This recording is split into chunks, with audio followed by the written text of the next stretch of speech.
Hey there, YouTube land. Big Dave here. I'm sitting here having my coffee. I don't even know what this is today. It's something that we got as a gift. And you have to grind the beans. So I'm not sure what it is. Some of you sent me messages and made a comment also on the video that you liked the fact that I did a blog or a vlog.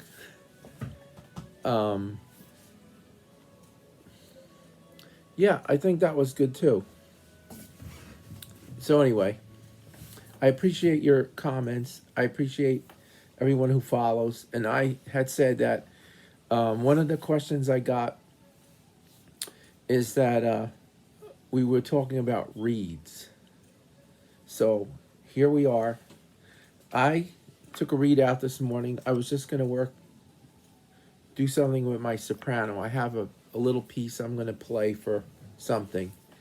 Again, you know, it's interesting. I was commenting on the other video about how I was basically, I'm not doing gigs, long gigs, you know, rehearsal gig. You're there for like hour and a half rehearsal, 2.5, 3 hour gig. You're sitting in one place. I can't do that. You know, it doesn't work for me anymore. Or I have to go stand for 4 hours or something, 3 hours. Or if you're doing a show, it might be 2.5 hours. You know, it's just something I choose not to do right now anymore. But I have some small things I'm doing, which is just great. Clarinet solo, soprano, little thing I'm going to do in the near future. I go in, I play one or two things for whatever's happening, and I leave. I'm not there for extended periods of time, and I can focus on just that thing that I want to do. I'm under no duress, you know. I can do what I have to do, and that's it. So just some little things I'm doing. And yesterday I went to the arts festival, which was in New Jersey at Thompson Park, and it was great. There was a fiddle band. A good friend of mine was playing guitar. There was another two people doing folk music with their guitar, and you know, it was really great. I took some pictures because I do a lot of that, and I felt like I got some good things of the trees and the people, the musicians that were there. I didn't really see many people that I knew. I saw a few people that I knew, maybe 3 out of however many were there. Okay, so let's talk about the reed. So I took my soprano out, and the first thing I noticed was that this reed is one I used in August. And we were doing a taping for like his TV broadcast.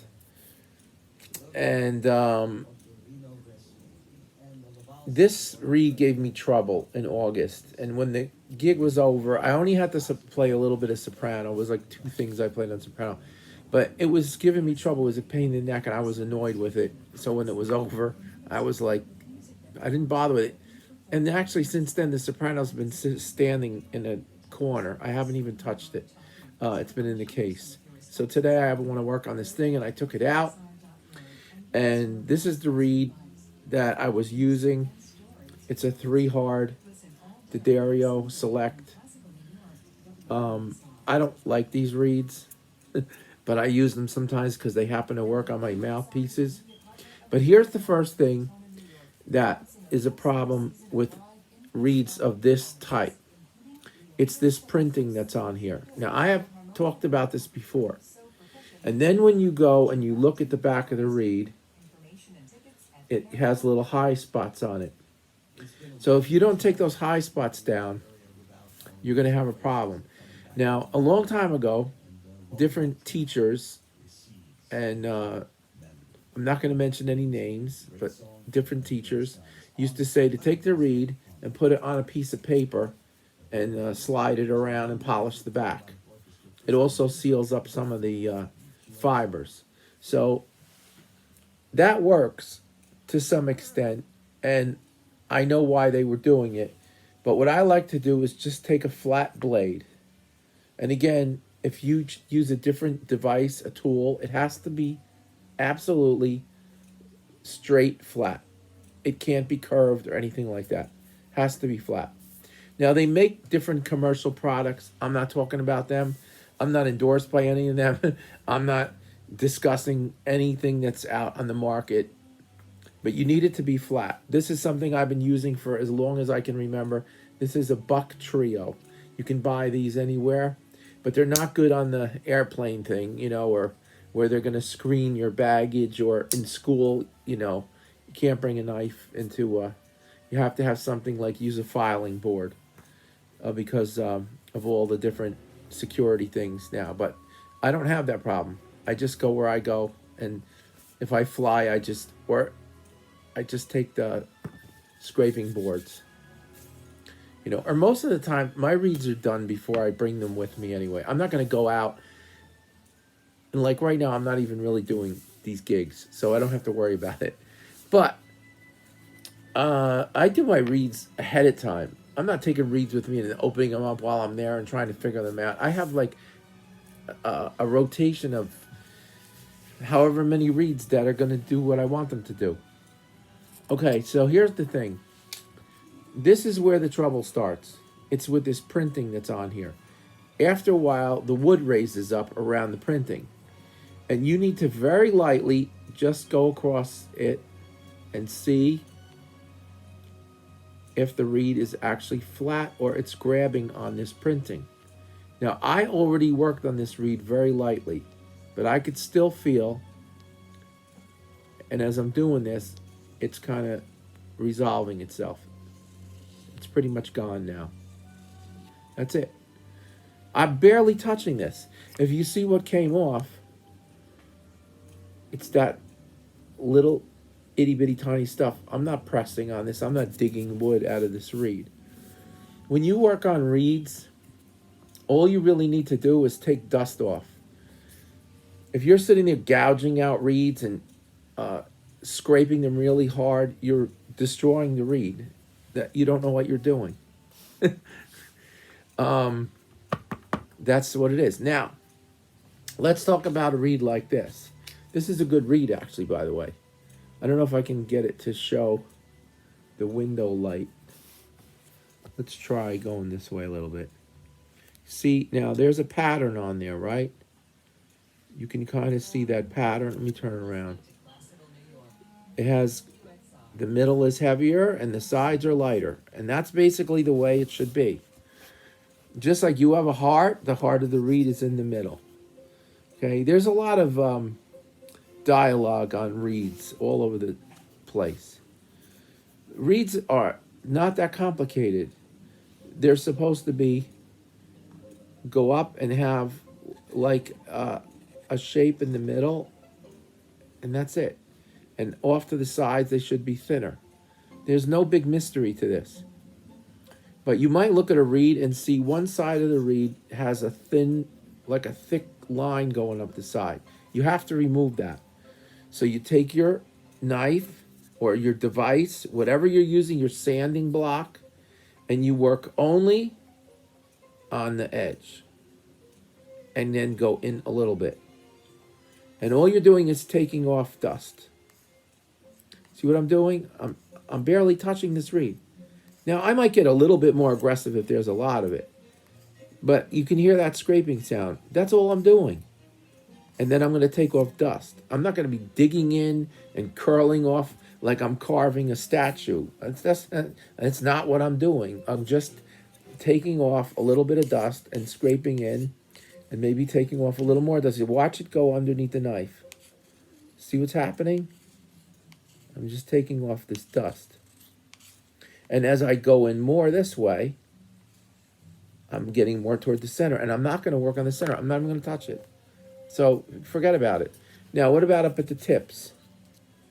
This, you can support it behind your finger and go in with your device and just scrape very lightly. Again, look, see what I'm doing? Wait, let's clean this off. I take the dust off. Watch this dust. I want to get it at an angle so you can see the blade. It's shiny, but it's... See what I'm doing? I have it pressed up against here. I'm barely pressing. And see what I took off? It's dust. The very tip in the middle, I might scrape very lightly. Watch this. I'm scraping so lightly that you can barely see it. And there it is again. It's little dust. And now I might go a little bit harder if I need to. Now, I didn't play this reed. This is just a reed I took just to make this video. Okay, so we're at 10 minutes and 38 seconds of me talking about reeds. Sometimes you need to go and not get near the edges. So that's where your curve comes in.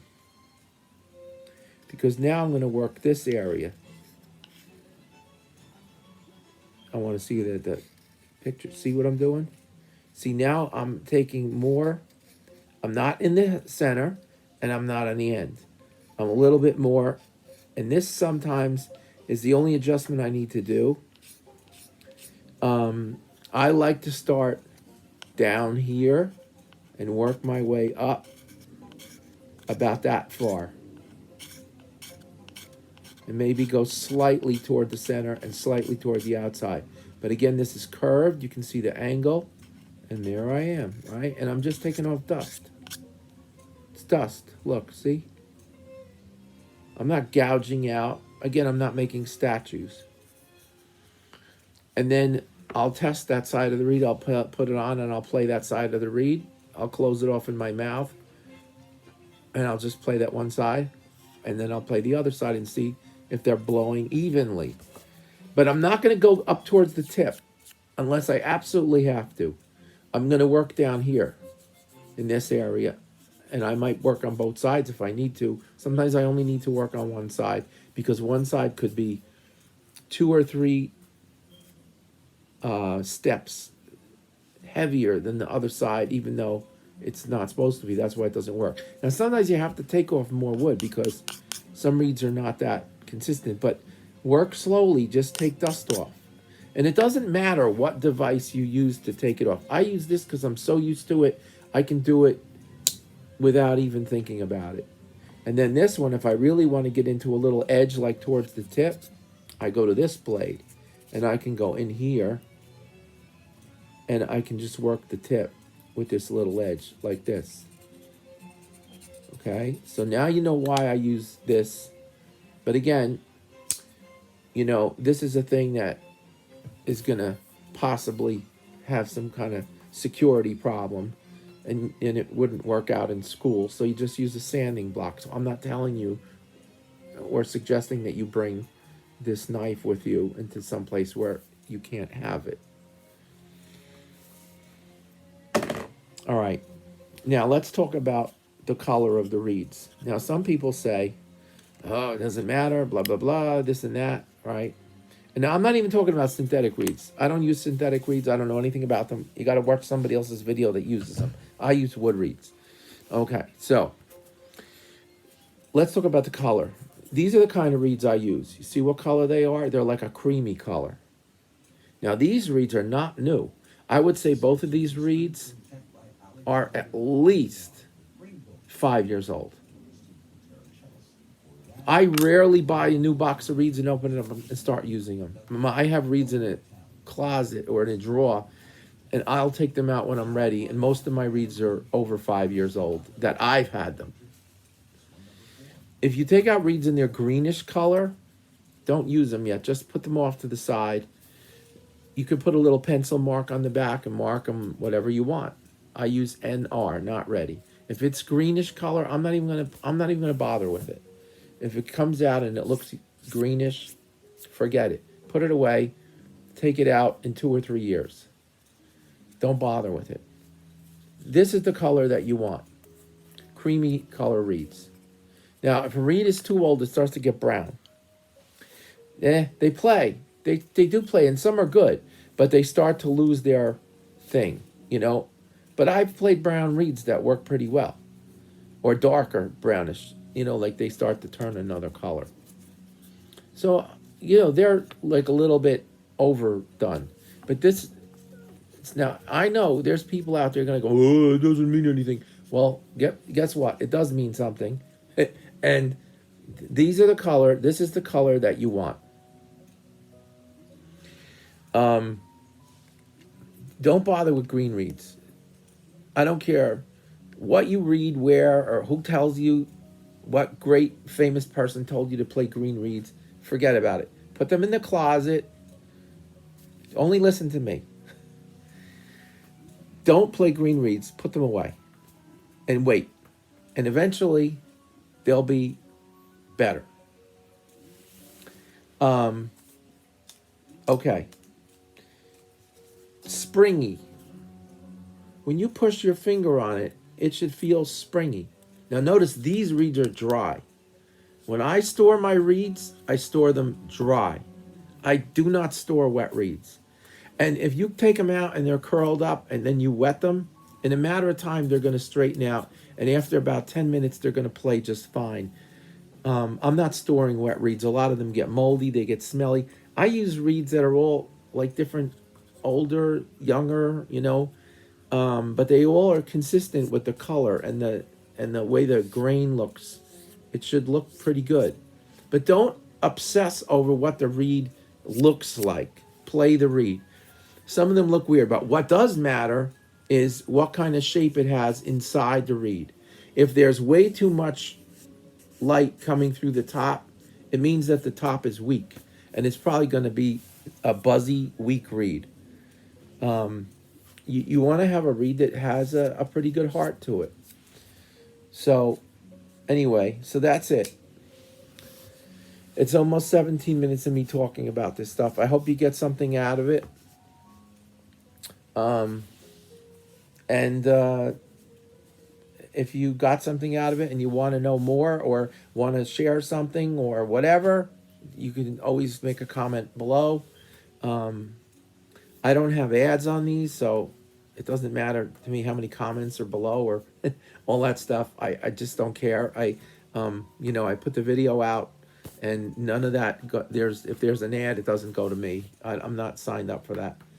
So, all right. Anyway, I hope you have a good week and weekend and all that stuff, and safe travels. Okay. Bye bye.